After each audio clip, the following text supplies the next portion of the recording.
Ok, chiquillos, ¿me confirman que están viendo, por favor, es un documento de PDF? Okay. Listo, gracias. De nada. Bueno, les comentaba antes de iniciar a compartir esto que ya es la última tutoría. El examen, el estudio parcial, comprende el capítulo 3 y el capítulo 4. Entonces, pues digamos que aquí cerraríamos lo que son las videotutorías. Las videotutorías. El domingo se realiza la cuarta y última también videoconferencia. Entonces, igual yo les paso el enlace por ahí, por el grupo de Teams, pero tengan presente que el domingo pues también está ese último material ahí disponible en YouTube. Igual, si ustedes tuvieran dudas sobre los capítulos y quisieran hacer alguna consulta, pueden escribirme al grupo de Teams y ahí lo conversamos. Este cuarto capítulo lleva por título Moral, Sociedad y Vida Cotidiana.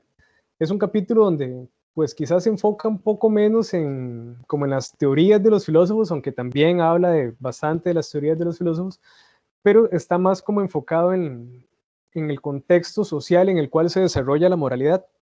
Y bueno, atiende pues el tema de las distintas épocas, distintos modelos de sociedad, distintas sociedades, ¿verdad? En diferentes continentes, ponen ejemplos, pero también atiende mucho los temas de la vida diaria, ¿verdad? Del día a día, de la vida cotidiana. Entonces, bueno, un poco ese es el contexto en el cual el capítulo va a plantear sus argumentos.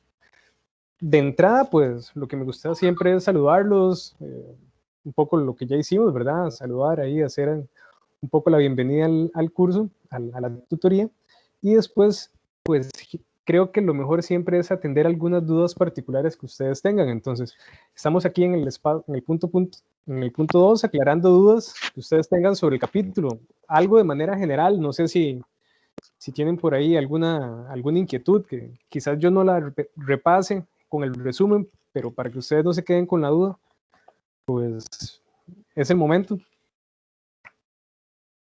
Si no, yo igual hago un repaso del capítulo general, pero siempre es bueno como atender alguna duda para que no quede ahí, digamos, sin revisar.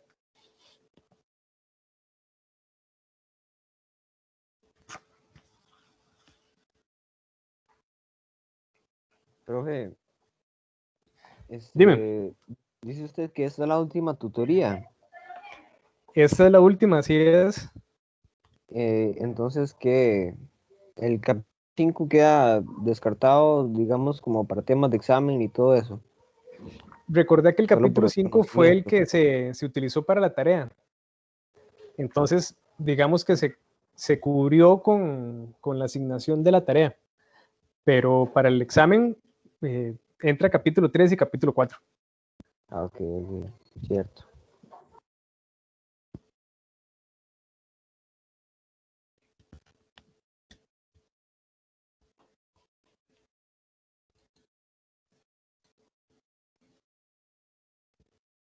Chiquillos, bueno, si no hay consultas generales sobre el capítulo 4 o particulares de algo que a ustedes les haya quedado dudas, pues yo procederé a hacer un repaso, ¿verdad?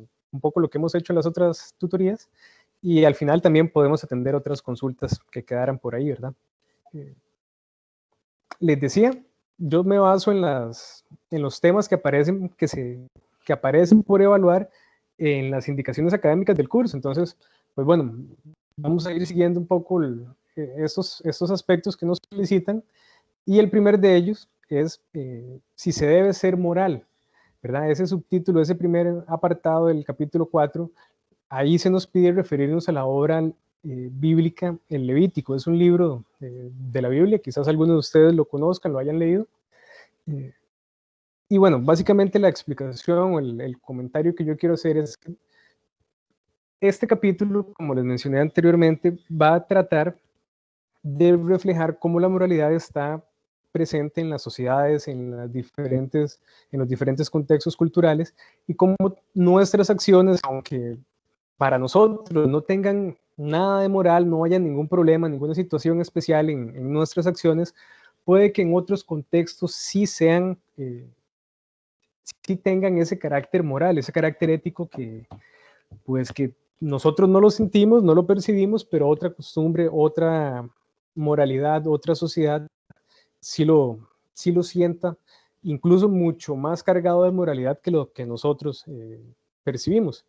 Entonces, aunque las acciones son susceptibles de valoración ética, depende del contexto cultural de la sociedad en la que estén, qué tanto se valoran y qué tanto no.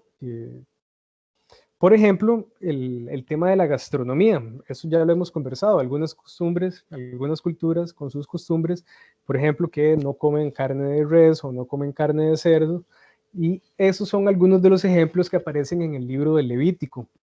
El Levítico es uno de los libros quizás más polémicos de la Biblia porque refleja las tradiciones del pueblo judío más ancestral, como los judíos, por decirlo así, más conservadores, más tradicionalistas.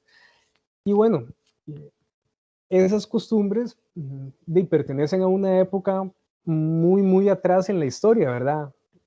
Digamos que 2000 años para atrás, más incluso. Entonces, a veces es difícil como asimilarlas hoy en día, ¿verdad? Pero bueno, por eso es un libro que a veces causa tanta polémica o levanta tanta controversia. Y bueno, dentro de algunas de las cosas que aparecen en este libro son las prohibiciones que tienen los judíos de comer carne de cerdo o de conejo. Y esto, menciona don Álvaro Zamora, tiene una connotación moral importante. No es solamente que a ellos no les guste la carne de cerdo o de conejo, probablemente el gusto les haga comerla, pero es un tema de una prohibición moral porque en el libro sagrado dice que no se debe comer. Entonces hay ahí una aplicación de lo que sería una norma religiosa, una norma moral religiosa, a la vida cotidiana, al contexto del día a día de la tradición judía más ancestral. Claro, los judíos que son muy conservadores lo siguen al pie de la letra, ¿verdad? Y bueno, hay otras particularidades un poco raras a veces de entender. Por ejemplo, en la preparación de los alimentos. Menciona el libro de Levítico que los judíos que le hacen caso al pie de la letra tienen que separar la carne de la leche y utilizar instrumentos, la vajilla, por decirlo así, los instrumentos de cocina, sin mezclarlos.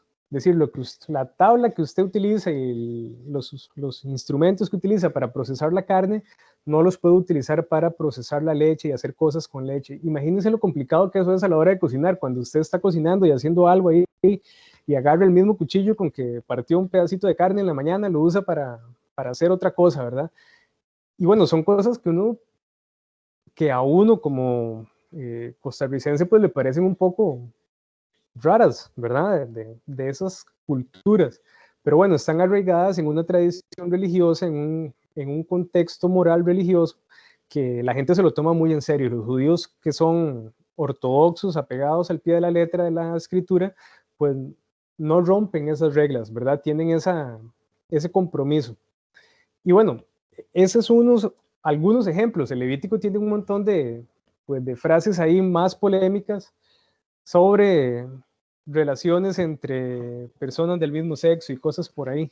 Entonces, bueno, hay polémica, digamos, en otros aspectos, pero aquí se utiliza el ejemplo de la gastronomía, ¿verdad? De la comida. Yo no sé qué piensan, creo que la mayoría de ustedes son cristianos sobre estas cosas. Es particular, ¿verdad? O sea, a mí me hace mucha gracia como esos ritos gastronómicos, pero hay que respetarlos. Cada cultura tiene su enfoque, digamos, gastronómico. Yo no voy a cuestionar que ellos quieran tener esas costumbres. Cuestionaré otras, pero es ahí cada quien con su forma de preparar la comida.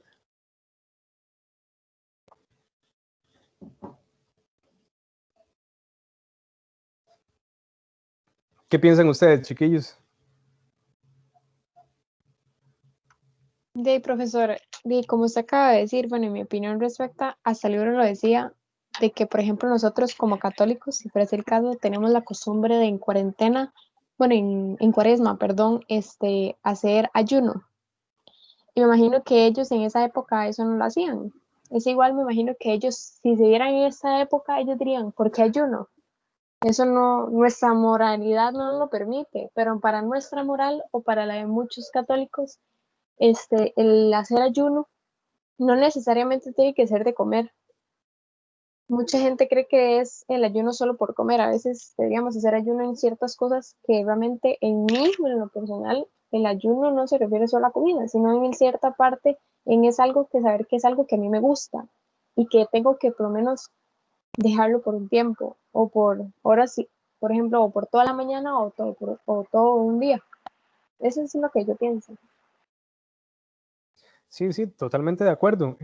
Vean que incluso, por ejemplo, el tema de la carne de cerdo es muy polémico. Costa Rica, pues creo yo que la mayoría de personas comen carne de cerdo y pues un judío ortodoxo no lo haría, o un vegetariano, ¿verdad? Entonces, vean que incluso el tema de la gastronomía puede tener diferentes enfoques. La carne de cerdo, pues digamos que es tradición en Costa Rica, quizás en las navidades, ¿verdad? Matar un cerdo o comprar una pierna de cerdo o alguna, digamos, actividad en torno a alimento con cerdo. Pero para estas culturas, pues era prohibido y sigue siendo prohibido, dicho sea de paso. Entonces, depende de el contexto cultural en el que estemos. Y ojo, nosotros como cultura somos en su mayoría católicos.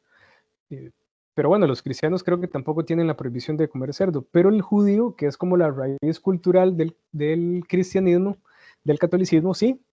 Entonces, vean esos cambios porque, vamos a ver, ninguno de ustedes creo es judío, pero los judíos podrían opinar y decir, no, es que esas personas que se dicen cristianas, pues no siguen el libro de Levítico, ¿verdad? Y es un libro que está ahí en la Biblia. Entonces, bueno, hay muchas cosas ahí que podríamos conversar al respecto, pero es como el primer ejemplo que hace el contexto del libro para poner en, digamos, en la sociedad, en el día a día, el tema de la moralidad. Y va a seguir hablando de algunos libros sagrados, de algunos libros ahí también polémicos y de diferentes culturas. Entonces, es un buen ejemplo a nivel gastronómico como para abrir el contexto de la clase del día de hoy, de la tutoría. Vamos a pensar como en esas diferencias culturales, en esas diferencias sociales, que permiten pensar cómo la moralidad afecta de diferente manera, con diferentes creencias a diferentes pueblos. Y bueno, en el segundo apartado, el subtítulo es Etnia, Segregación y Moral, y se nos piden referirnos a las obras Leyes de Manú. Bueno, esto es un antiguo texto hindú donde se establecen castas entre los seres humanos.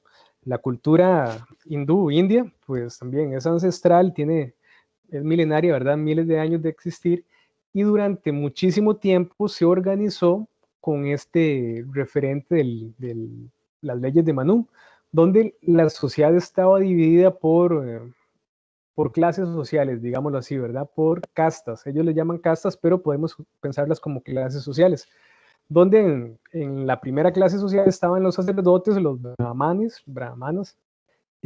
La segunda clase social eran los guerreros. La tercera eran los comerciantes, perdón, y los artesanos, donde dicho sea de paso estaba como la mayoría de las personas.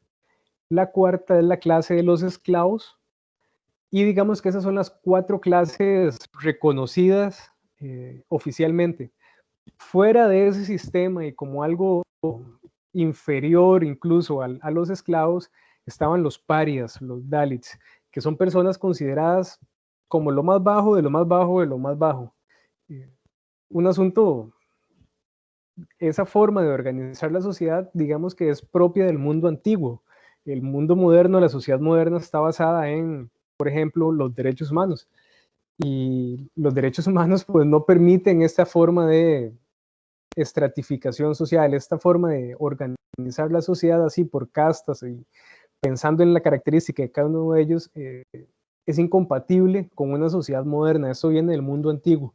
Pero bien que mal, pues llegó y sigue, digámoslo así, coexistiendo en la sociedad actual. Entonces, es muy concho, por decirlo con esta palabra, es muy cruel con los seres humanos, tratarlos como si ellos fueran parte de un tipo de ser humano y que si nacieron ahí, pues ahí van a quedar. Esta forma de concebir la sociedad no permite que las personas cambien de una casta a otro, ¿verdad? El que nació esclavo va a morir esclavo y el que nació paria va a morir paria. Digamos que es muy tajante en eso, pero como les decía, es inaceptable desde una concepción moderna, por ejemplo, de los derechos humanos. Mahatma Gandhi, uno de los personajes más importantes del siglo anterior, contribuyó a mejorar la situación de los parias. Gandhi fue un luchador, vamos a hablar un poquito más adelante de él también, fue un luchador por la independencia de India frente a Inglaterra, pero también fue una persona que luchó por mejorar las condiciones de vida dentro de la misma tradición cultural hindú, porque él pensaba que esto no estaba bien. Un hombre, digámoslo así, con un espíritu pacifista y humanista que pues no podía tolerar que se trataran a los seres humanos como inferiores. Eso es una forma de discriminación. Y pues bueno, toda forma de discriminación debe ser erradicada. Y bueno, Gandhi es un reflejo de esa forma de pensar del siglo XX que más bien dijo, no, los derechos humanos son para todas las personas y nadie puede ser discriminado. Un poco ese es el contexto que ha ido cambiando en India, ¿verdad? La influencia del mundo occidental y los movimientos por los derechos civiles han provocado pues bastantes cambios en la dinámica moral de las castas, ¿verdad? De esta forma de organizar la sociedad. Y lo que hay detrás de esto son ideas humanistas, ideas científicas e incluso ideas tecnológicas que son impulsadas por la cultura occidental a través de la colonización. India fue colonizado por Inglaterra, entonces hay como una transculturación que permea mucho en la sociedad hindú. Entonces, digamos que quizás hace 100 años la sociedad hindú estaba como más cerrada, comerciaba con Inglaterra, pero no tenía tanta influencia del resto del mundo occidental. 100 años después, con internet, con redes sociales, con televisión, con un montón de cosas, es más fácil darse cuenta que esa forma de dividir la sociedad no está bien y que en el resto del mundo no pasa eso y que pues deberían abolir toda forma de discriminación. Y bueno, un poco ese es el contexto de las leyes de Manu. Ahora bien, se nos pide también mencionar la obra de Gandhi. Como les comentaba, Gandhi fue un pensador y un político hindú. Si ustedes le dan clic aquí, yo les puse el enlace a una breve biografía de Gandhi, dura como 3 minutos y pues está bastante bien resumida, entonces pueden darle aquí 3 minutitos aparte, pueden ver una mini biografía sobre Gandhi. Y si ustedes ponen Gandhi en internet, pues les van a aparecer un montón de materiales, ¿verdad? Fue un pensador y un político hindú muy importante, no solo en India, sino a nivel mundial, que representó y encarnó la lucha por la independencia de India frente al Imperio Británico, pero también se ha vuelto uno de los representantes del pacifismo, porque sus principales ideas iban en la línea de presentar una resistencia política sin violencia.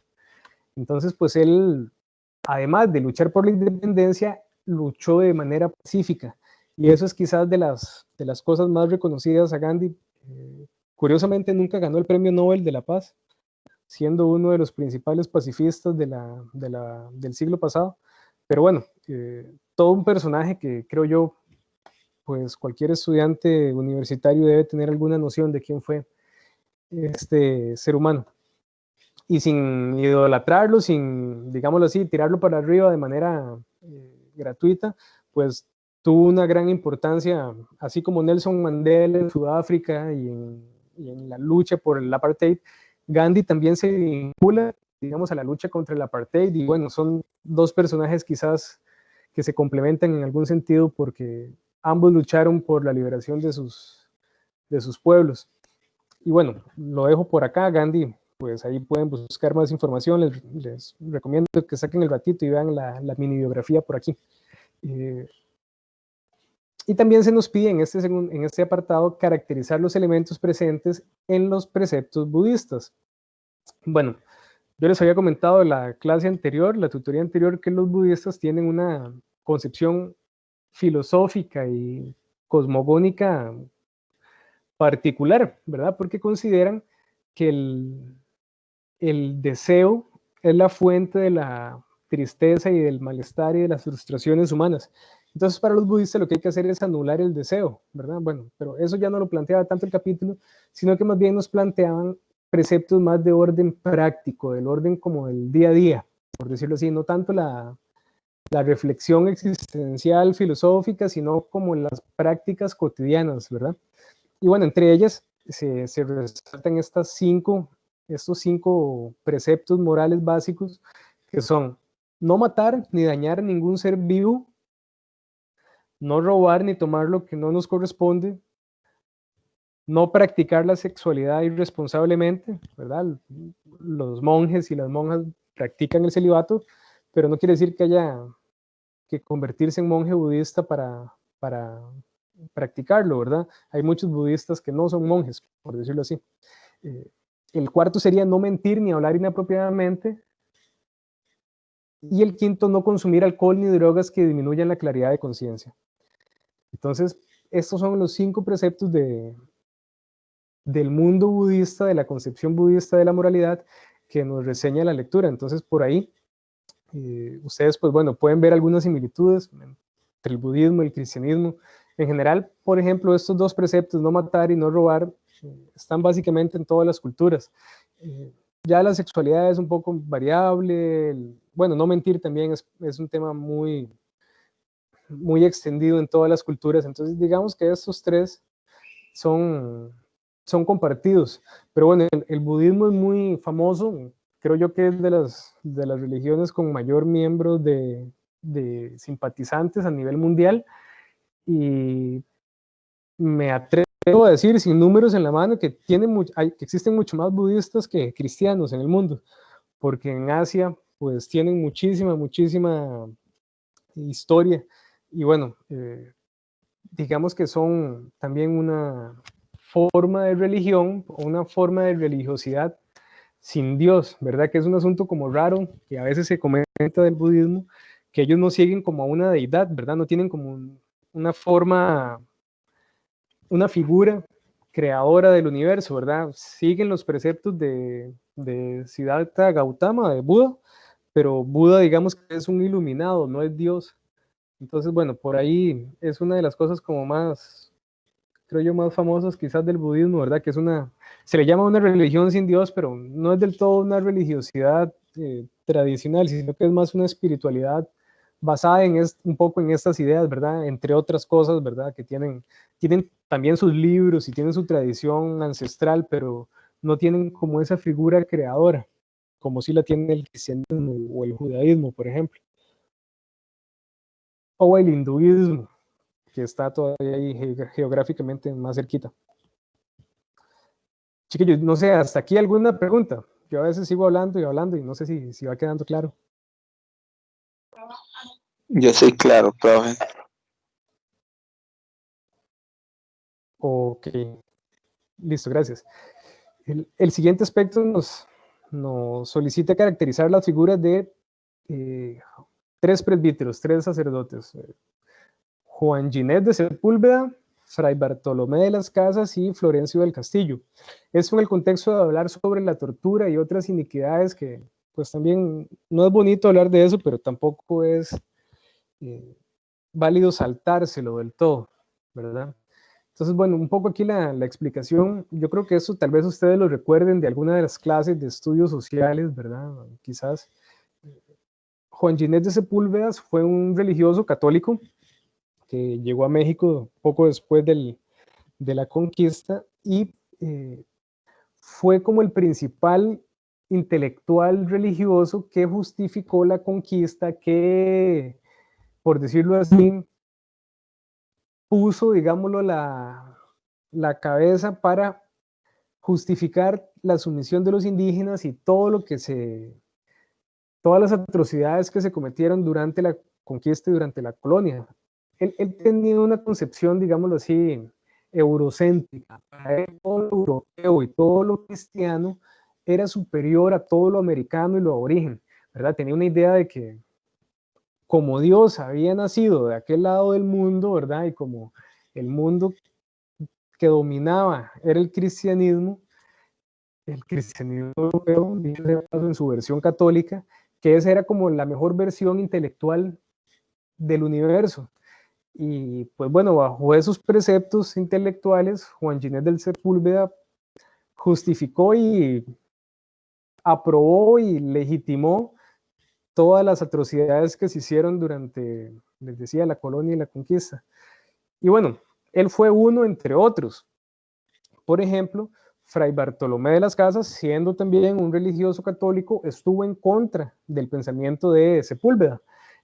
Y obviamente Bartolomé, al estar en contra, pues defendió a los indígenas del maltrato de los conquistadores y justificó, y esto llegó a las cortes españolas, a las cortes de Cádiz, y pues hubo debate sobre qué había que hacer con esas personas que aparecieron ahí en el Nuevo Mundo, ¿verdad? Que si eran hijos de Dios, que si no eran hijos de Dios.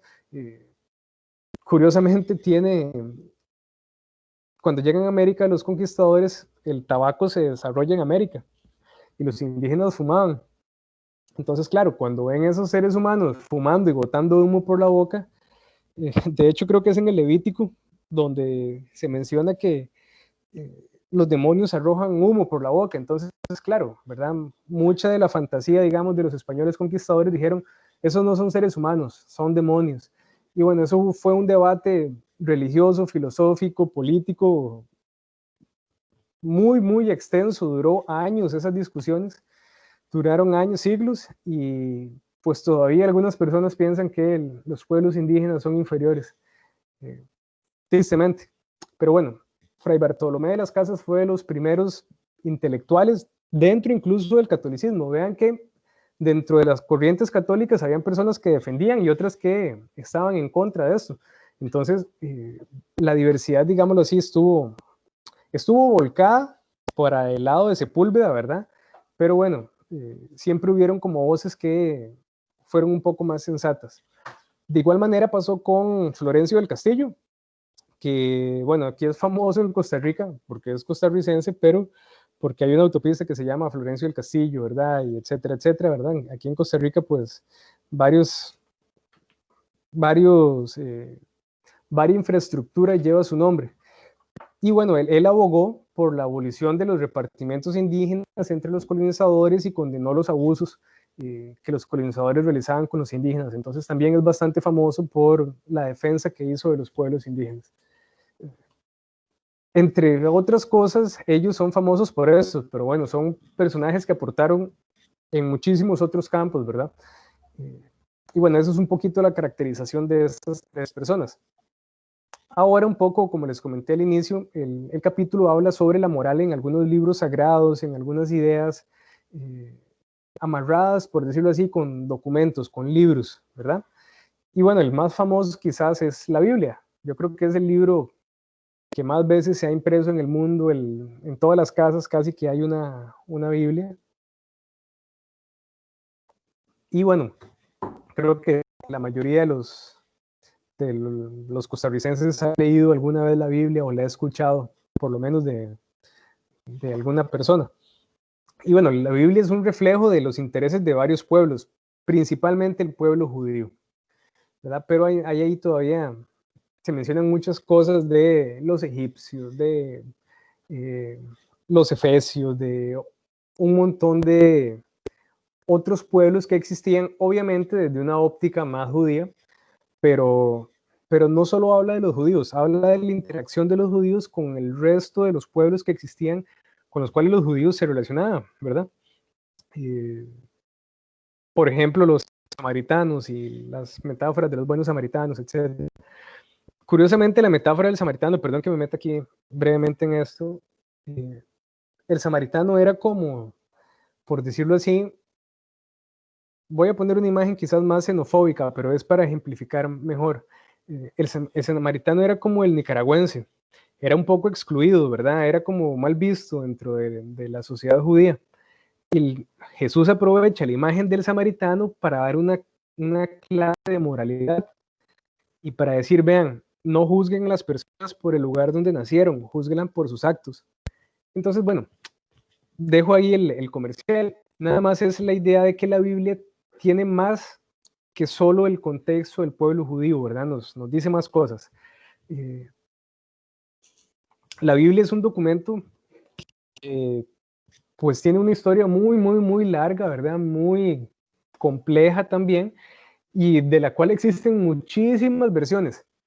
Quizás nosotros conocemos una versión muy reducida y muy chiquitita y muy manipulada de la Biblia, que bueno, eso, si ustedes estudian la historia del catolicismo, se darán cuenta que al inicio del catolicismo había muchos libros que hablaban de Jesús, y durante la Edad Media se realizaron concilios, que era como la reunión de todos los estudiosos de la Biblia, para definir cuáles libros sí y cuáles libros no.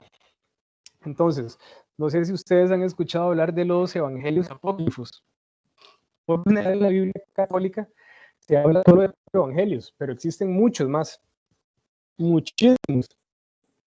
Y en el mundo antiguo circulaban y tenían como un eco, ¿verdad? La gente pues no era como que había una única Biblia, sino que las personas pues tenían diferentes relatos que hablaban de Jesús y por ahí tenían diferentes ideas, pero a la Iglesia Católica eso no le servía. Entonces fue como una forma de decir, esta es la única versión.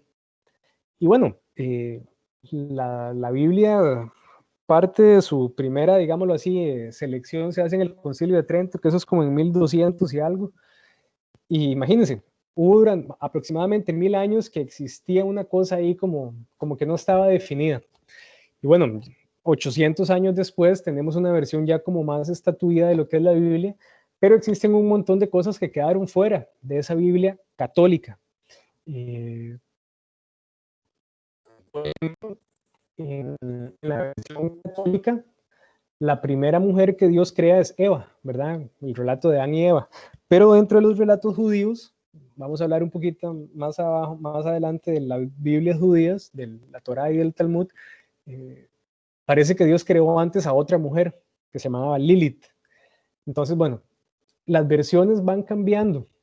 Igual, pues el punto aquí es que la Biblia, según don Álvaro Zamora, es un buen reflejo de un relato literario, ¿verdad? De un libro que se volvió como la plataforma oficial para implementar una moralidad.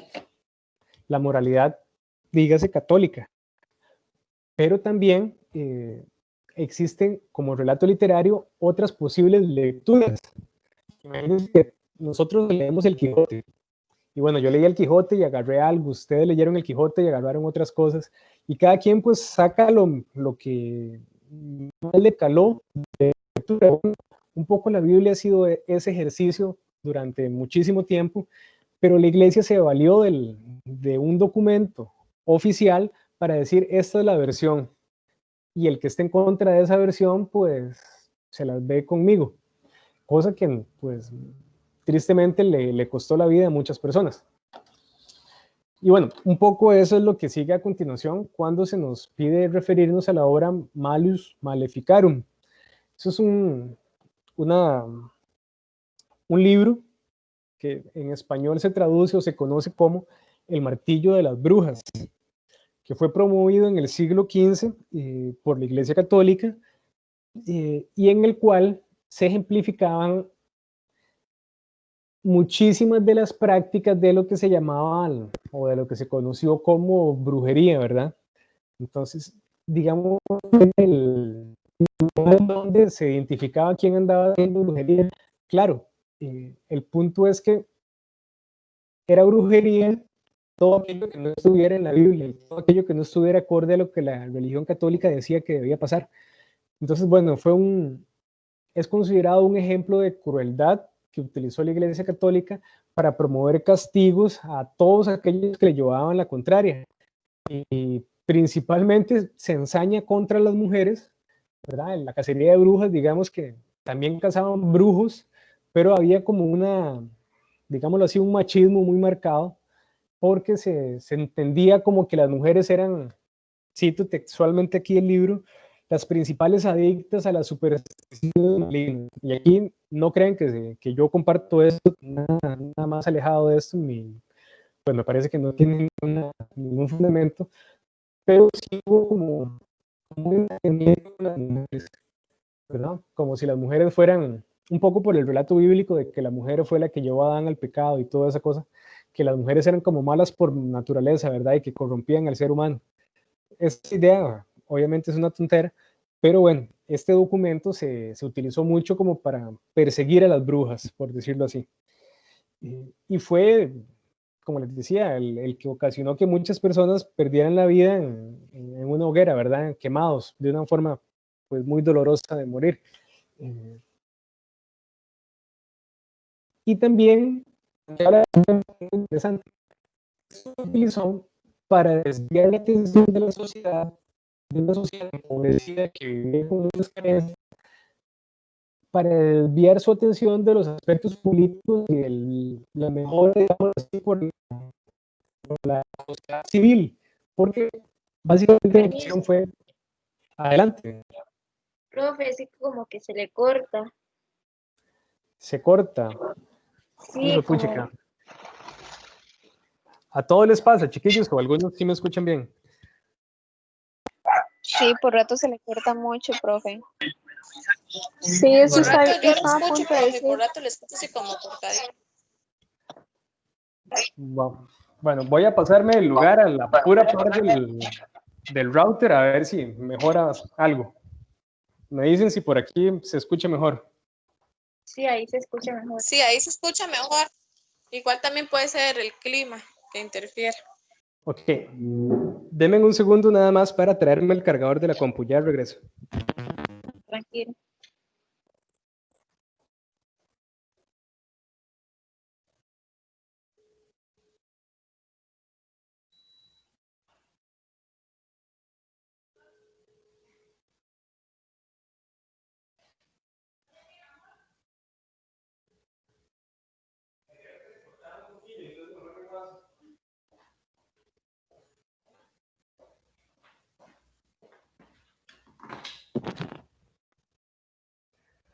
Ok, perdón chiquillos, ya estoy de vuelta.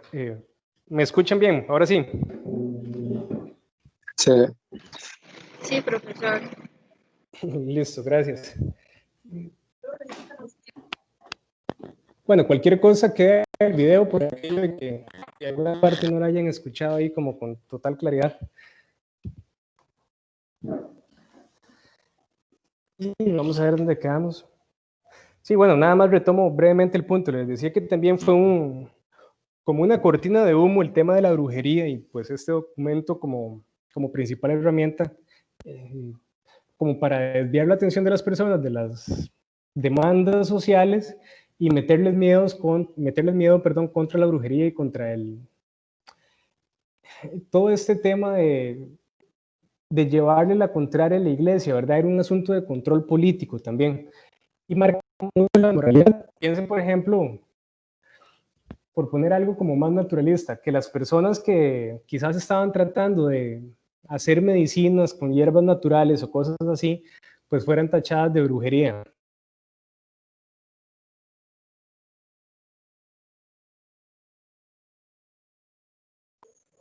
Bueno, sí, profe, de hecho yo en otra asignatura he estado leyendo algo sobre el tema.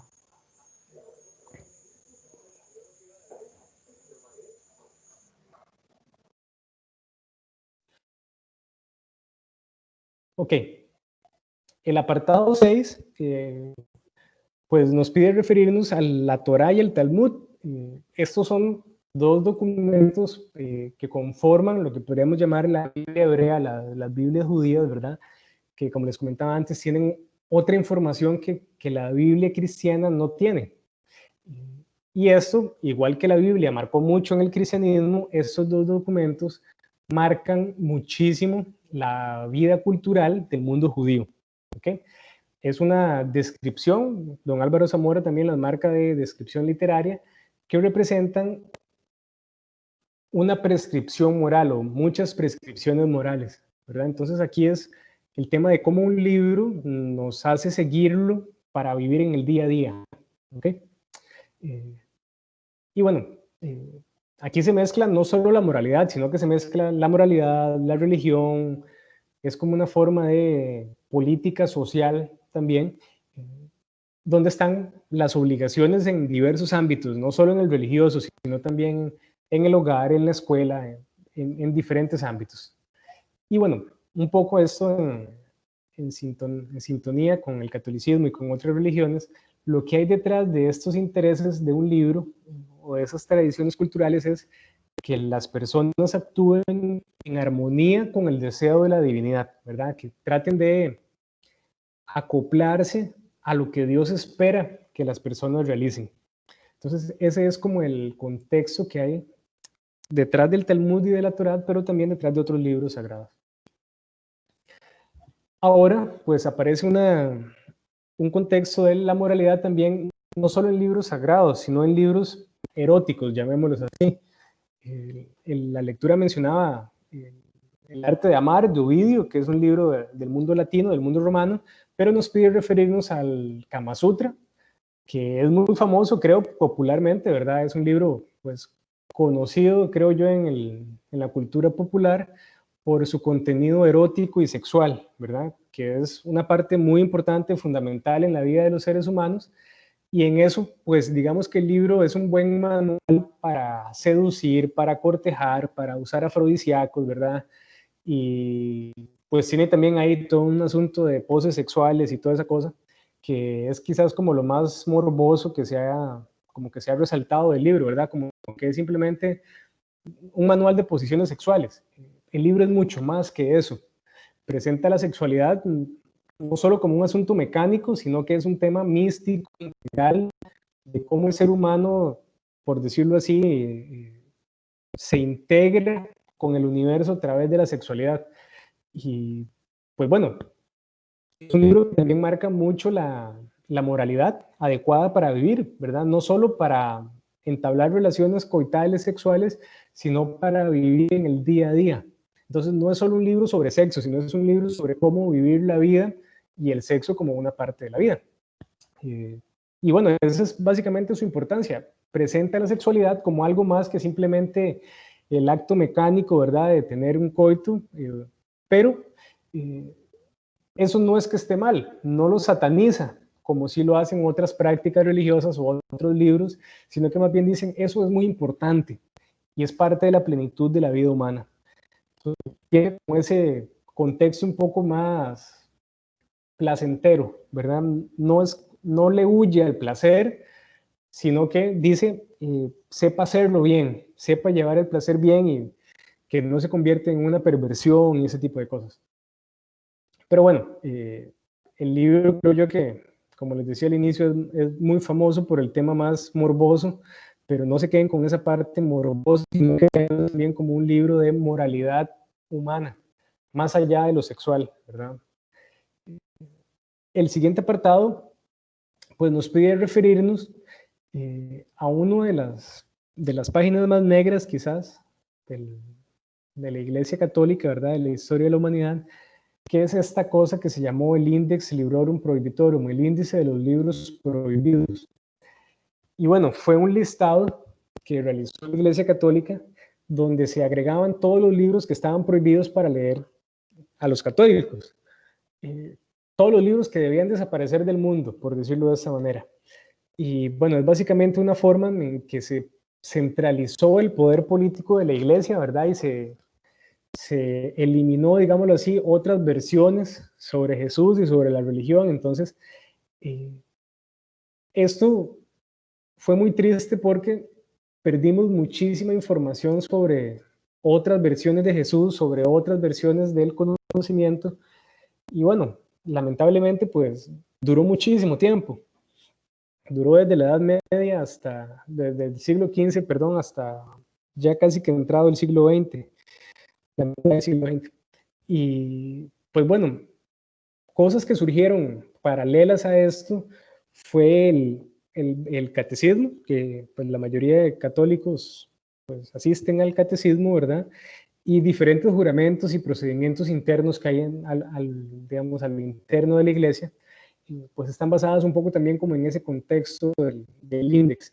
Básicamente, estuvo al cuidado de la Santa Inquisición para la preservación de la fe y sirvió como una herramienta para reducir la libertad de pensamiento.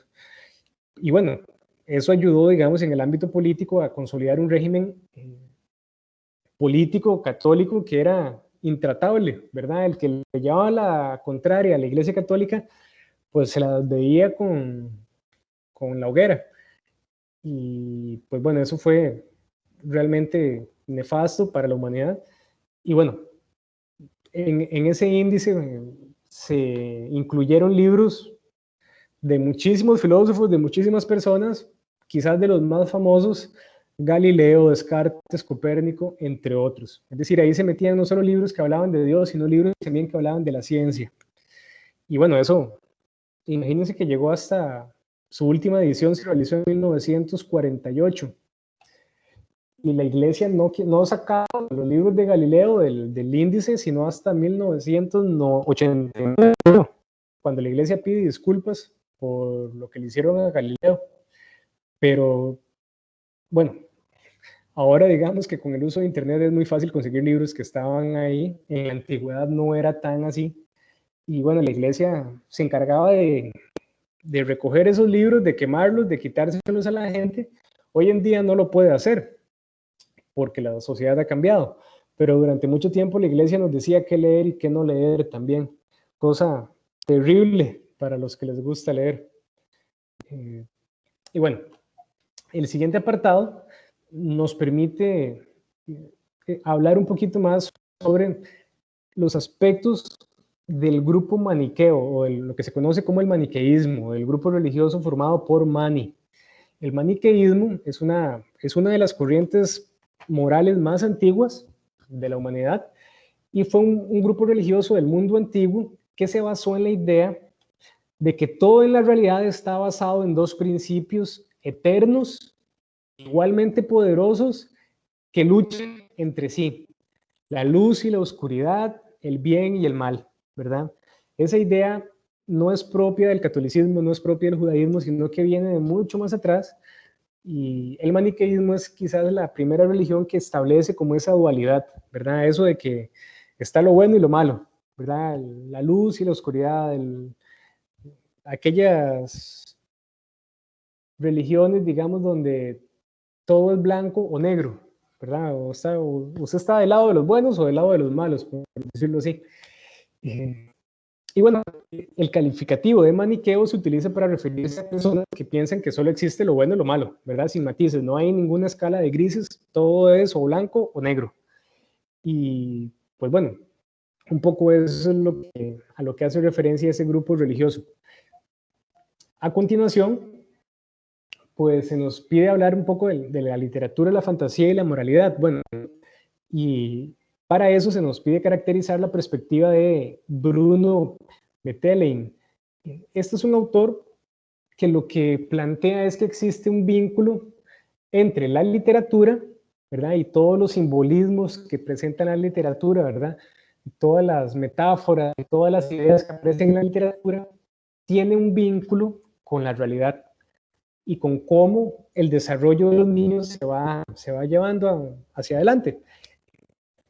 Si ustedes buscan, por ejemplo, los cuentos famosos, Caperucita y el Lobo, Los Tres Cerditos y todos esos cuentos, Disney los ha hecho como muy románticos, como muy para niños, pero en su versión original son cuentos que tienen como más picardía, como que lo dejan a usted pensando más no solo en la historia oficial del cuento, sino también como en el contexto más moral que tiene.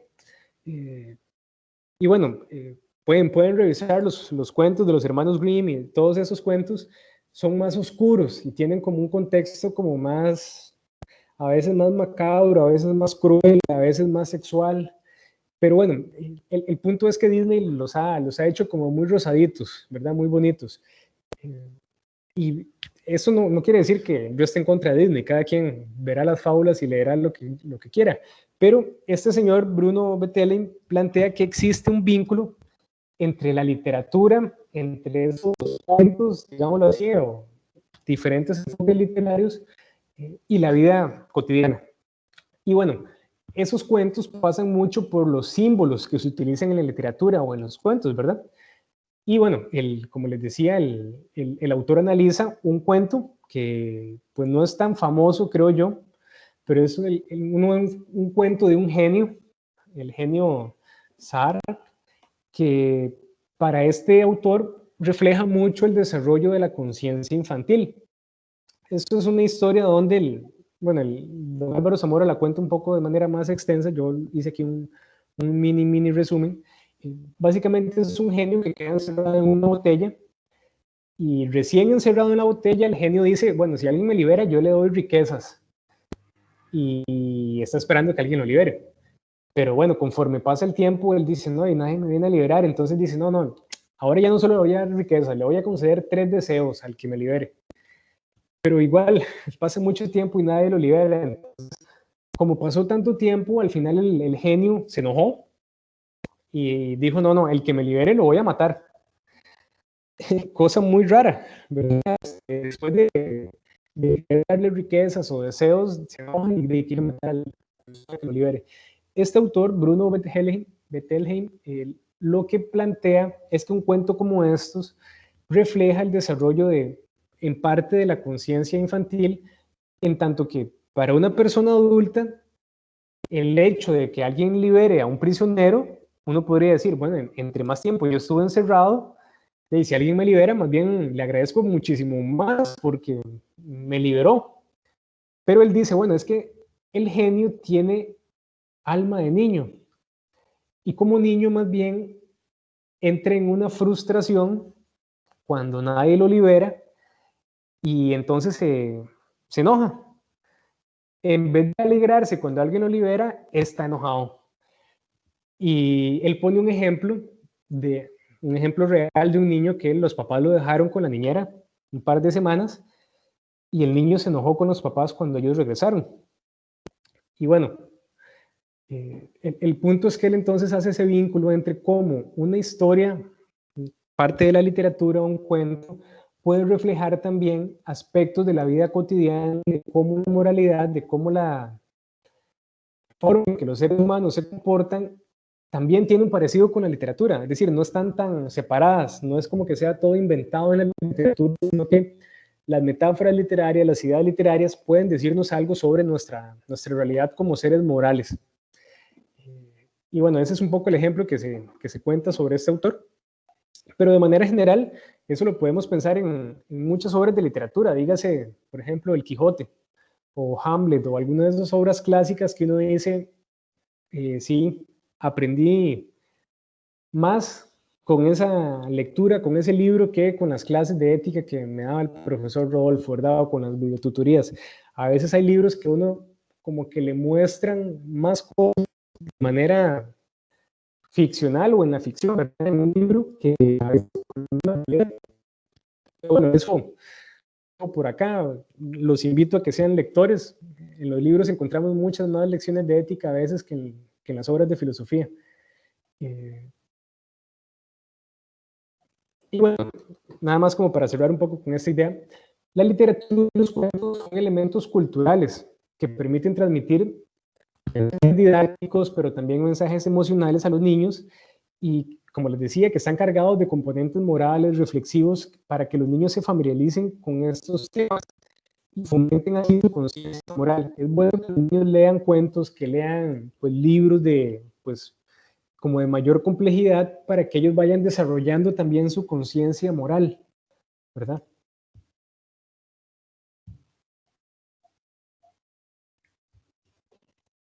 Ahora bien, en el capítulo 11 se nos presenta aquí el tema del compromiso artístico. Y bueno, se nos piden aspectos del compromiso artístico. Bueno, el tema del arte y la moralidad también es una discusión muy amplia, muy vieja, pero es innegable. Los artistas no solo reflejan sus ideas, sus sentimientos, sino que también nos transmiten un poco cuál es ese contexto moral en el cual ellos crean y para quién crean y qué discuten.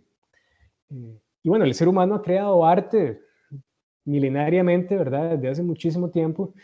Y a partir de la creación artística se puede interpretar la moralidad del autor, ¿verdad? Podemos conocer un poco de la faceta moral del autor, pero también de la sociedad en la que vive o de las críticas que se expresan en determinadas obras de arte. Y bueno, don Álvaro Zamora plantea que el trabajo artístico articula una doble dimensión moral. Por una parte, representa el compromiso temático del autor frente a su época, ¿verdad? Es como decir, yo soy artista y yo le quiero plantear esto a mi época, a mis contemporáneos. Y a partir de esas obras de arte, pues la sociedad responde a.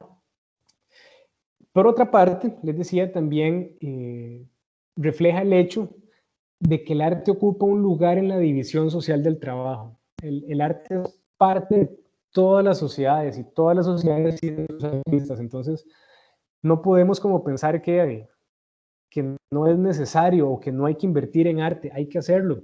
En el arte se refleja lo mejor de la sociedad. Y si tenemos una cartera artística más rica y más amplia, eso significa que somos una sociedad más rica y más amplia.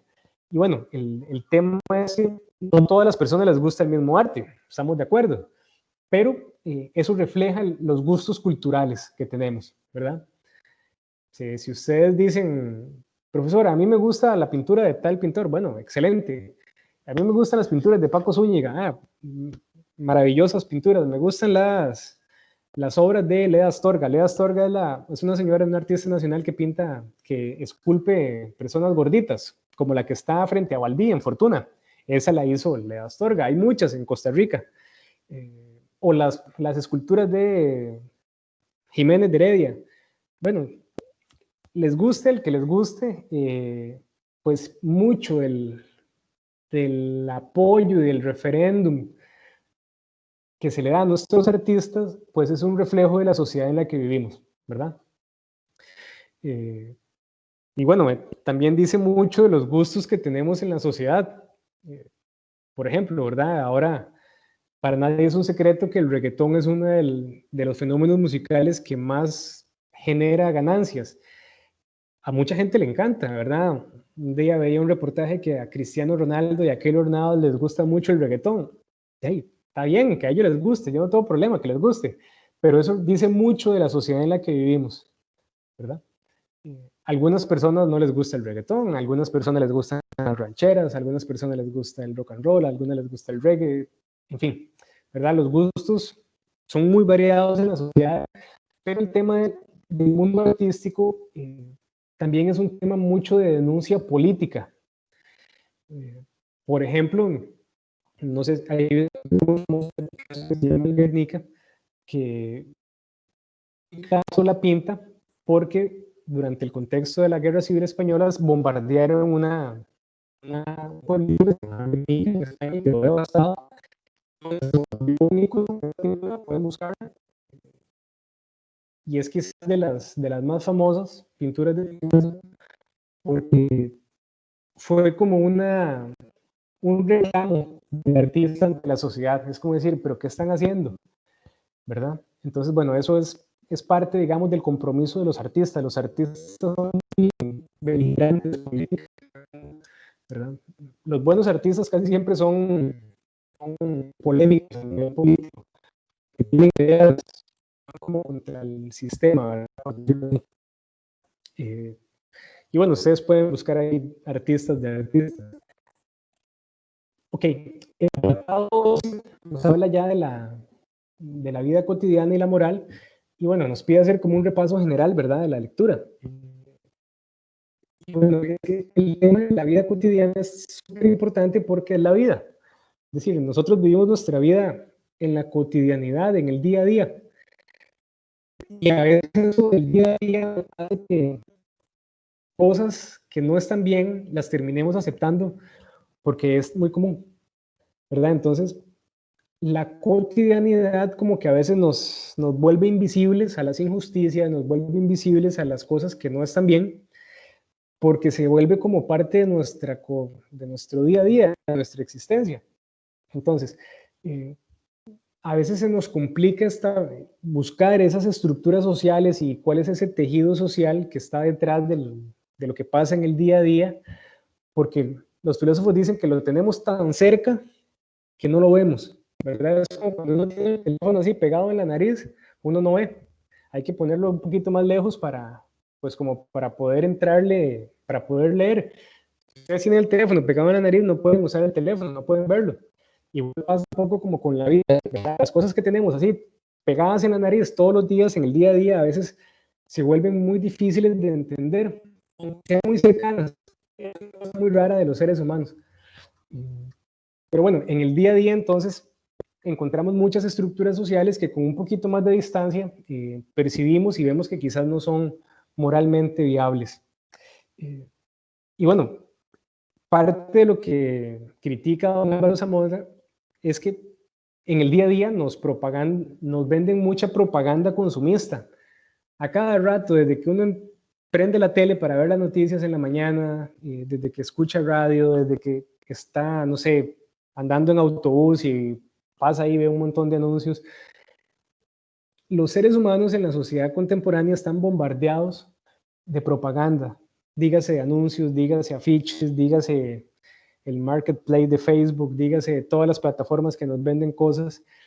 Pero no solo nos venden cosas, sino que también nos venden valores, nos venden ideas políticas, nos venden ideas sobre la sexualidad, nos venden ideas sobre cómo vestir, sobre qué comer, etcétera, etcétera, etcétera. Entonces, los seres humanos estamos como hiperbombardeados, tenemos muchísima información para consumir a nuestro alcance. Entonces, parece que eso ya se ha vuelto como parte de la dinámica del día a día, ¿verdad? Todos los que tengan Facebook o redes sociales se darán cuenta que las redes sociales son más mercados a veces que redes sociales, ¿verdad? Venden de todo. Pero, ¿qué pasa? Que a veces ya no vemos como que eso tiene algo más, ¿verdad? No es simplemente vender y vender. Dígase vender mercancías o dígase proponer ideas, dígase establecer criterios políticos, criterios religiosos, criterios éticos. Y esto, dice don Álvaro Zamora, pues pone límites a la libertad individual. ¿Por qué? Porque parece que hay una moralidad estándar que dice, ay, es que ya el mundo es así, es que las redes sociales son así, son para vender, son para aquí, son para allá, que se vuelve algo cotidiano. Y bueno, yo entiendo la dinámica del mercado y uno mismo lo usa, ¿verdad? Cuando uno quiere buscar un comercio, lo busca en Facebook y ve ahí información. No estoy diciendo que eso esté mal, lo que estoy planteando es que se ha vuelto parte de nuestro día a día y ya lo vemos como algo natural y frente a eso, pues perdemos algún grado de libertad. No solo por el tema del comercio, sino más que todo por el tema de las ideas. Porque bueno, el punto es que cuando nos repiten las mismas ideas una y otra vez, muchas personas terminan aceptándolas y creyéndoselas sin ponerlas en una balanza crítica. Y bueno, eso es peligroso. Ahora bien, parte de las dinámicas de lo cotidiano también es el tema de las dinámicas tecnológicas. Y ahora con la pandemia, pues creo yo que es muy fácil ejemplificar esto, ¿verdad? Todos los días pasamos pegados a la computadora, a los teléfonos, a la televisión. Somos como una sociedad hiperconectada, ¿verdad? Pasamos pegados a una pantalla, dígase la compu, el teléfono, el televisor, y no estoy diciendo que eso esté mal, ¿verdad?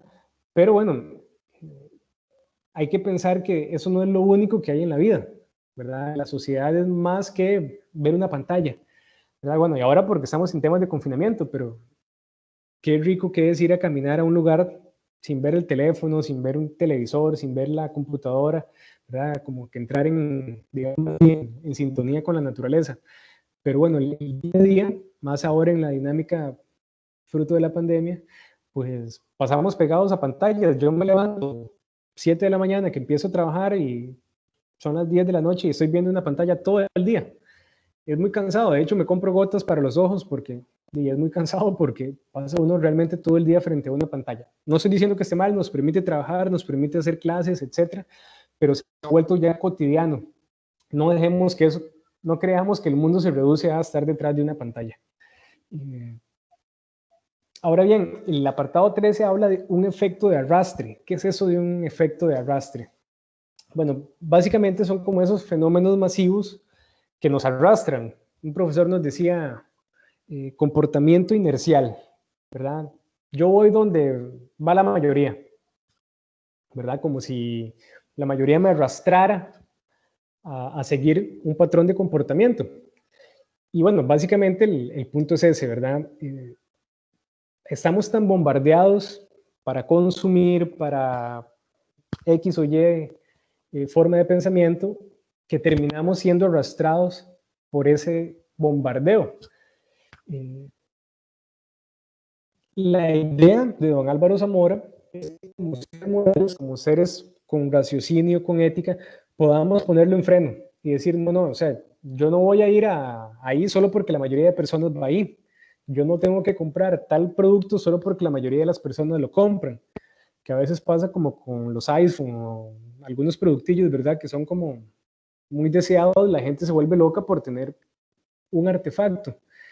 Y bueno, él critica mucho acá la lógica del consumismo. Aquí sí le da como mucha más criticidad al tema, digamos, del consumo de mercancías de manera inercial, ¿verdad? Como por arrastre de presión de grupo, podríamos decirlo.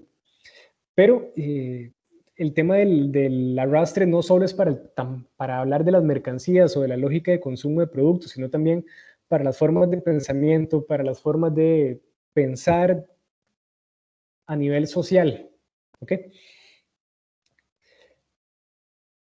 Y bueno, les decía, de eso no se trata aquí, de que yo esté criticando las satisfacciones de las personas, que si quieren comprarse un teléfono, que si quieren comer tal cosa, o comprarse las tenis tal, o escuchar la música tal. No es eso, yo no tengo problema en que cada quien haga lo que le parezca mejor, sino que es un fenómeno de una dinámica social, y se puede estudiar y se puede interpretar como una dinámica social como que va arrastrando a la sociedad hacia patrones de consumo más homogéneos. ¿Qué es lo que pasa? Que debilita, digamos, la diversidad social, ¿verdad? Como que nos va homogenizando, como que en algún momento, si por McDonald's fuera, todo el mundo comería McDonald's. Si por Nike fuera, todo el mundo usaría tenis Nike. Si por, qué sé yo, Hugo Boss fuera, todas las personas usarían colonias Hugo Boss. Es como que la mercadotecnia nos dice, todos tienen que consumir este producto porque es el mejor, y todos tienen que consumir una dinámica de raza que es particularmente peligrosa cuando se anula la diversidad, ¿verdad? Yo no tengo problema en que la gente mercadee sus productos. El problema es que los grandes productos, las grandes compañías, pues tienen un poder de publicidad mucho mayor, entonces nos venden la versión de que sus productos son los mejores. Y claro, eso es como cuando llega a Walmart y desaparecen las pulperías. Y de repente a mí me gusta más ir a la pulpería. Pero bueno, lo dejo aquí, el tema del arrastre.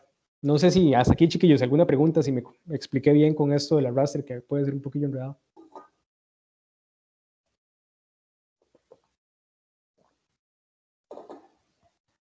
Alguien que me diga que no, o que sí. Profesor, para mí todo está claro. Muchas gracias. Bueno, entonces continúo. Ahora bien, se nos pide acá hablar como de la moralidad de escenario, ¿verdad? Un poco como ya en el tema de la estética o de las artes.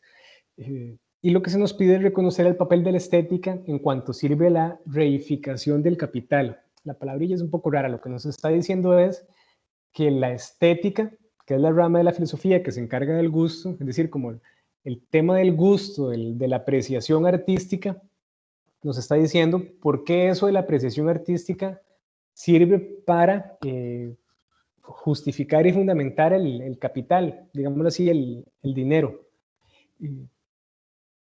El punto es muy sencillo. La sociedad utiliza la belleza para convencer al público de comprar cosas. Esa es como la esencia del argumento de don Álvaro Zamora, que pues no es un secreto para nadie, ¿verdad? En ese sentido, nosotros hablábamos, podemos conversar de cómo se utilizan, qué sé yo, las muchachas guapas para los anuncios, para los videos, para etcétera, o los muchachos guapos para los anuncios y los videos de cosas de hombres. Hay siempre como un ideal de belleza que se utiliza a nivel del marketing. Y eso yo creo que todos lo tenemos claro cuando vemos un anuncio. La mayoría de los anuncios siempre de gente bonita que tiene todos los dientes blanquititos, súper lindos, que tiene el pelo impecable, que no tiene manchas en la cara, y uno dice, ¿verdad? Uno ve tal vez ahora no tanto por la ley anti-tabaco, pero uno antes veía anuncios de cigarros y era gente que tenía los dientes impecables, blancos, blancos, blancos, y uno dice, qué mentira, la gente que fuma tiene los dientes amarillos. Entonces, son cosas como que nos venden a nivel del marketing que no necesariamente es así. Por poner otro ejemplo, las hamburguesas de McDonald's que aparecen en las fotos no son las hamburguesas que le dan a uno cuando uno va a McDonald's. ¿Por qué? Porque es un tema de amarrar al consumidor con una imagen bonita. Y usted ve esa hamburguesota así, toda rica, ¿verdad? El tomate se ve todo jugoso y todo. Y usted llega y la compra y la hamburguesa, aunque no sea la hamburguesa más barata, la hamburguesa no se ve así. ¿Por qué? Porque es una forma de embellecer el producto para que se vea más deseable, para que sea como más carnoso, más jugoso, más rico. Y bueno, independientemente de si a ustedes les gustan las hamburguesas o no, el ejemplo, digamos, es que se nos vende una imagen que no necesariamente nos va a dar la misma garantía a la hora del consumo. Yo siempre he pensado en esto, digamos, no sé si a ustedes les pasa lo mismo, a mí no me gusta mucho el reggaetón, pero el reggaetón tiene un gancho muy bueno que son los videos. Los videos, usted ve, en todos los videos de reggaetón, casi que en 98% de los videos de reggaetón, salen muchachos bailando así como muy quebrados, ¿verdad? Y yo, o sea, a mí no, yo no me enojo, pero yo siempre he pensado que uno, si no tuviera videos, el reggaetón no fuera tan famoso. ¿Por qué? Porque a la gente le gusta estar viendo ahí las muchachas o los muchachos bailando y eso atrae. Vean el Chinamo, vean A Todo Dar, vean todos esos programillas de combate y todo lo que hacen es poner gente con relativamente buen cuerpo ahí medios desnudos, ¿verdad? Para que la gente, digamos, se emocione viendo eso, pero eso es un tema de marketing, ¿verdad? El contenido detrás de esos cuerpos, pues no necesariamente es un contenido agradable. Y por ejemplo, las letras del reggaetón son súper tontas, ¿verdad? Y algunas muy abusivas o muy discriminatorias o, en fin, no voy a hablar aquí mal del reggaetón, pero el punto es que vende mucho con las imágenes que presenta.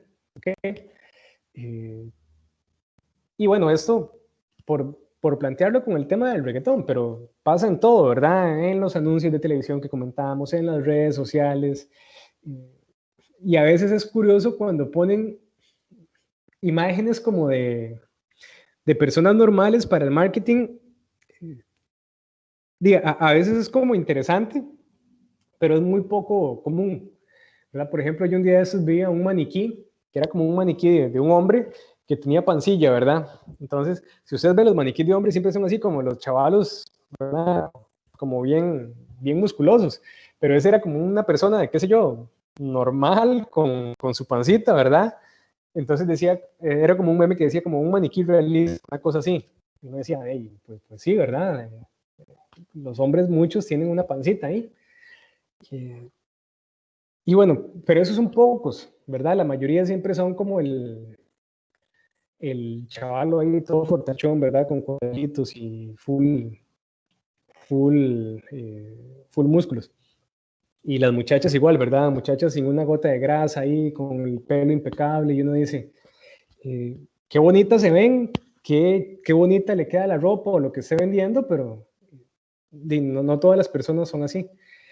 Y a veces es vacilón porque, ya con esto termino, a veces los anuncios es una muchacha muy guapa vendiendo algo que no tiene que ver con ropa, y es como, están promocionando carros o promocionando, qué sé yo, herramientas o otras cosas, y uno dice, pero la muchacha no tiene nada que ver con el carro. Pero bueno, es parte como de ese gancho publicitario, ¿verdad? Ok. El siguiente apartado nos plantea la idea de conocer para decidir y nos pide identificar el papel de la educación al momento de la toma de decisiones. Ay, aquí me faltó toma de decisiones. Bueno, al momento de las decisiones, ¿entiende? Básicamente el punto aquí es que las personas ocupan información para tomar decisiones. La educación es esa herramienta cultural que nos ayuda a tomar mejores decisiones, a tener más conocimiento para poder decidir mejor. Y bueno, creo yo que quizás ahora con internet y como hay más información, es muy fácil, qué sé yo, que uno va a ir a comprar un producto, no sé, por ejemplo, yo ya andaba comprando, tengo que hacer firma digital en algunos procesos, entonces andaba comprando un lector de la firma digital. Entonces uno medio investiga para saber cuál es el mejor, cuál es el más barato, cuál es el que más le sirve. Entonces uno como que se informa un poco para ir a comprar el producto que necesite. Bueno, la idea, esa dinámica uno debería hacerla con todo, ¿verdad? Ya hay votaciones para alcalde. Entonces uno debería como leer cuáles son los planes de gobierno, qué hicieron, qué planea este y este otro partido, este candidato, para decir, bueno, yo tengo la información, tengo el conocimiento y eso me ayuda a tomar una mejor decisión. Que me voy a comprar un carro, bueno, quiero saber si ocupo que sea un carro automático, que sea un carro nuevo, un carro usado, etcétera, etcétera, etcétera. Entonces, el conocimiento siempre nos va a ayudar a tomar mejores decisiones. ¿Okay? La educación es la plataforma que nos permite informarnos, que nos permite tener ese conocimiento para tomar mejores decisiones. Pasa lo mismo con la moral. Cuando nosotros estudiamos diferentes corrientes éticas, diferentes ideas de filósofos, diferentes culturas, de todo eso que vamos estudiando, vamos aprendiendo cosas y eso nos ayuda después a tomar mejores decisiones. ¿Por qué? Porque tenemos más información, tenemos más conocimiento y con esa información y con ese conocimiento las personas basadas en eso pueden tener un proceso de digerir esa información más adecuado, más informado y a la postre tomar una mejor decisión. ¿Por qué?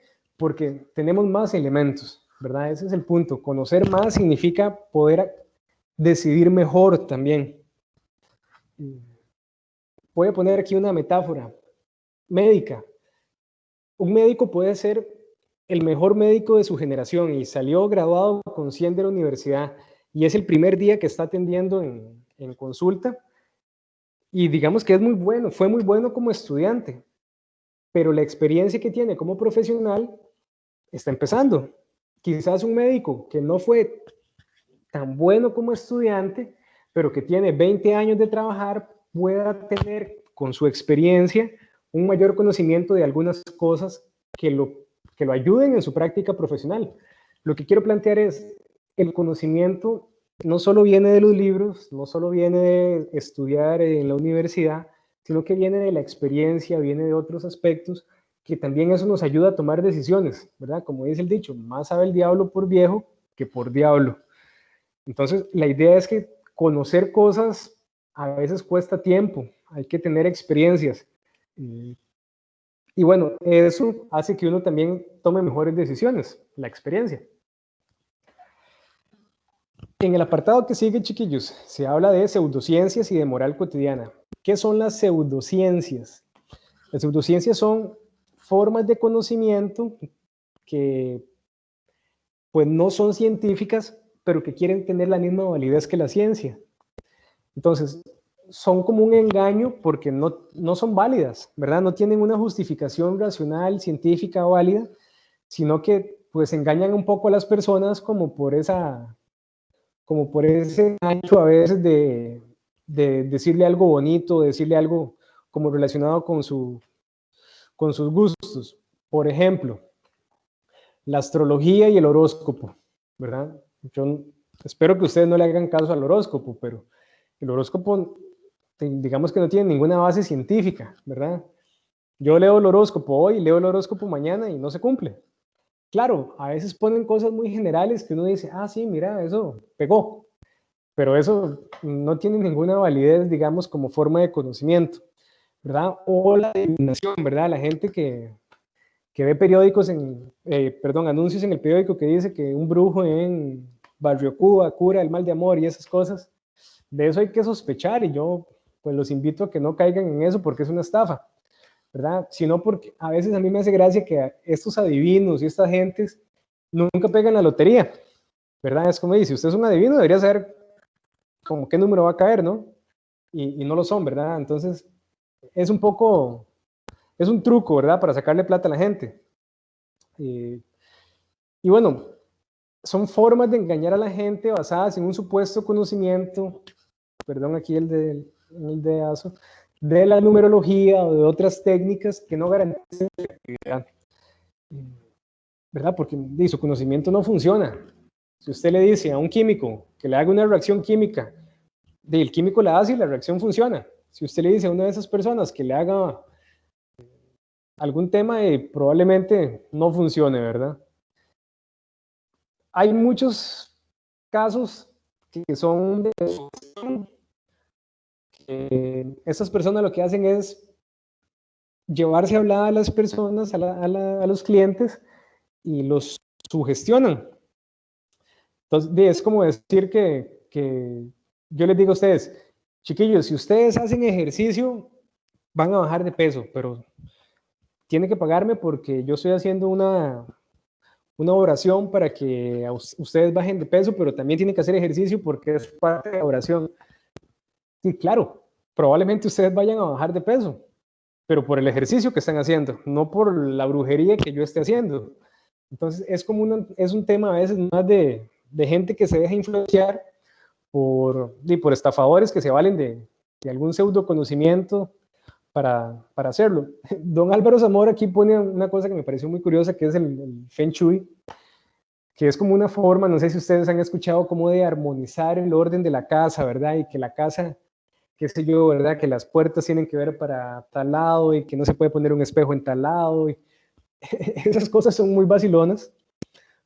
Yo no le encuentro un fundamento científico, y tampoco don Álvaro Zamora, pero a veces tiene que ver como con el diseño de los interiores, más que como con un tema de las energías de la casa, ¿verdad? Y que circule la energía y toda esa cosa. Me parece a mí muy, muy raro. Digamos, yo no me lo creo, pero bueno, hay mucha gente que le hace caso. Otra cosa es, aquí no estaba, pero por ejemplo, la homeopatía es una pseudociencia. Pues básicamente ahí lo que les están dando es azúcar o algo que es un efecto placebo, pero bueno, hay gente que dice que se ha curado del asma, por ejemplo, con homeopatía y cosas así. A mí, la verdad, pues los fundamentos científicos de la homeopatía siempre me han quedado debiendo. No sé si alguno de ustedes la ha probado. Yo tenía una tía ahí que me daba ahí unas pelotillas, pero la verdad nunca he creído mucho en eso, y no es un tema de creencia, es un tema de saber, no funciona, ¿verdad? Científicamente comprobado. Pero estas moralidades, estas pseudociencias afectan en la vida cotidiana, ¿verdad? Mucha gente anda pensando que el brujo le hizo un amarre, que la casa tiene que quedar viendo para tal lado, que un montón de comportamientos basados en pseudociencias, ¿verdad? Que marcan una forma de comportarse, pero bueno, no tiene fundamento científico. El apartado 17 nos pide establecer el origen del concepto ciudad a partir del griego y del latín. Bueno, básicamente aquí la explicación un poquito es que el concepto ciudad tiene su raíz en una palabra latina, civis, ciudadano, ¿verdad? En este sentido, las ciudades son los centros de civilización en la cual viven los ciudadanos. Ay, perdón, aquí me faltó la U, en las cuales se expresan la cultura, la ideología, las creencias, los valores, las leyes y las instituciones de esa sociedad, de esa cultura. ¿Okay? Entonces, esa es como la raíz latina del concepto de ciudad. Y bueno, plantea don Álvaro Zamora con toda razón que las ciudades han sido como los principios dinámicos del progreso. Perdón, aquí otra vez también el dedazo. Entonces, desde el mundo latino, desde el mundo romano, la palabra ciudad tiene como raíz la palabra latina civis, ciudadano, que conlleva pues un poco eso que les comentaba, ¿verdad? Cómo la ciudad está conformada por los ciudadanos y cómo los ciudadanos con su moralidad expresan las creencias, los valores, las costumbres, las leyes y las instituciones de ese contexto cultural. Por el lado del mundo griego, la palabra griega que nos presenta don Álvaro Zamora aquí, que tiene relación con el concepto de ciudad, es polis. Ya lo habíamos conversado, creo que en la primera tutoría, cuando hablábamos de Aristóteles, que Aristóteles plantea que los seres humanos son un animal político. Bueno, Para los griegos, la polis es la ciudad donde se comprendía, donde se compartía y se hacía, digámoslo así, la vida cultural y donde se expresaba el legado civil, intelectual, artístico y moral de una comunidad en un territorio, ¿verdad? Entonces, desde el mundo griego, la palabra polis nos refleja eso, y desde el mundo latino, la palabra civis nos refleja ese trasfondo del concepto de ciudad. Y bueno, finalmente creo que ya para terminar, se nos pide caracterizar la figura del economista escocés Adam Smith. Adam Smith es uno de los referentes clásicos de la economía, ¿verdad? Su obra, pues, es quizás de las que da paso al liberalismo económico, y básicamente él lo que hace es clasificar el deseo de lucrar, el deseo de obtener ganancias, como parte de una naturaleza egoísta del ser humano. Adam Smith dice el ser humano es egoísta y cuando se pone a hacer negocio lo que quiere es generar ganancias. Bueno, esa es una versión. Hay otras versiones de otros filósofos, pero bueno, esta es la de Adam Smith. Él propone que existe un ciclo de acumulación de capital, ¿verdad? Y esto ya es quizás como una versión más moderna de la economía, digamos, él es uno de los primeros pensadores que como que le da forma a los modelos económicos modernos. Y bueno, básicamente lo que dice es, existe una forma, un ciclo de acumulación de capital, como si se tratara de una ley natural, ¿verdad? Donde básicamente los ricos se vuelven cada vez más ricos, ¿verdad? Esta dinámica produce también un impacto sensible en las relaciones humanas y por consiguiente en todas las dinámicas morales y en la ética de la sociedad. ¿Qué pasa con Adam Smith? Bueno, el libro tenía ahí alguna otra información, ¿verdad? Yo les recomiendo ver de la página 186 a la 189, no lo iba a poner todo acá, pero Adam Smith es como el de los primeros que empezó a proponer estas ideas de que la sociedad debe liberar los mercados y debe dejar que los mercados se regulen solos, porque es un asunto natural. Dice Adam Smith, el mercado se regula solo. Hoy, buen tiempo después, tenemos la evidencia para decirle a Adam Smith, no, el mercado no se regula solo, ¿verdad? Hay personas que meten mano, que acomodan, que saben jugar con el mercado para hacerlo ganar a su favor.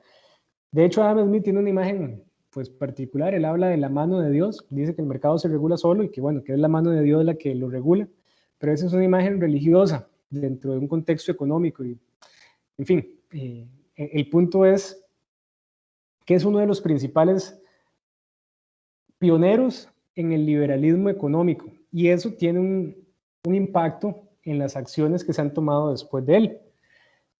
Y bueno, les decía nada más, revisen un poquito ahí la página 186 a la 189 para más detalles sobre Adam Smith. Y pues bueno, chiquillos, eso fue lo que yo preparé para el día de hoy, es un breve resumen. Hay un montón más de cosas en el libro, pero bueno, esto es lo que nos pedía, digamos, como de manera más precisa las indicaciones académicas.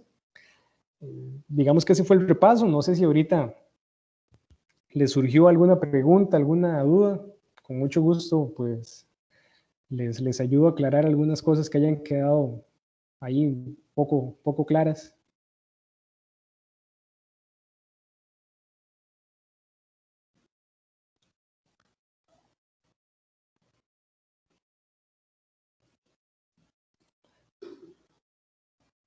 De mi parte, no, profe. Yo igual, yo estoy bien. Ok, gracias, chiquillos. Por aquí estoy viendo el chat. Ponen un asco lo de las hamburguesas y ¿qué es bailando quebrado? Bailando quebrado es como que se mueven mucho, ¿verdad? Como que parece que se van a quebrar, ¿verdad? Si uno ve esos videos de reggaetón, yo digo, ¿cómo hacen para moverse así, verdad? En fin, como Brian Ganosa, digámoslo así, qué pena, eso va a quedar en la grabación. Para poner un ejemplo.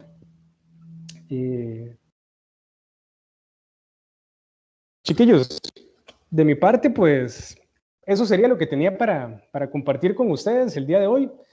Espero haber aclarado. Quedo atento a atender dudas, consultas también previo al examen. Cuando estén obviamente ya con el examen en los días que tienen que entregarlo, yo les puedo ahí pues aclarar algunas cosas con mucho gusto.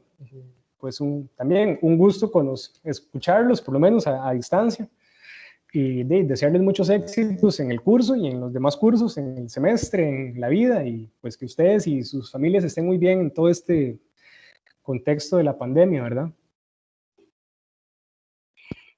Bueno, profe, buenas noches.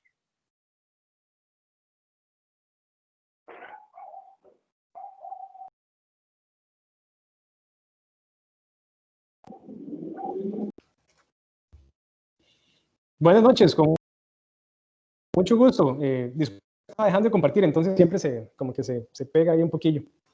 Y estaba activando la cámara como para despedirme. Y pues desearles una feliz noche, que estén muy bien, chiquillos. Muchas gracias. Bueno, igual. Buenas noches. Con mucho gusto, buenas noches, que estén bien. Apenas tenga el video, se los paso también al grupo.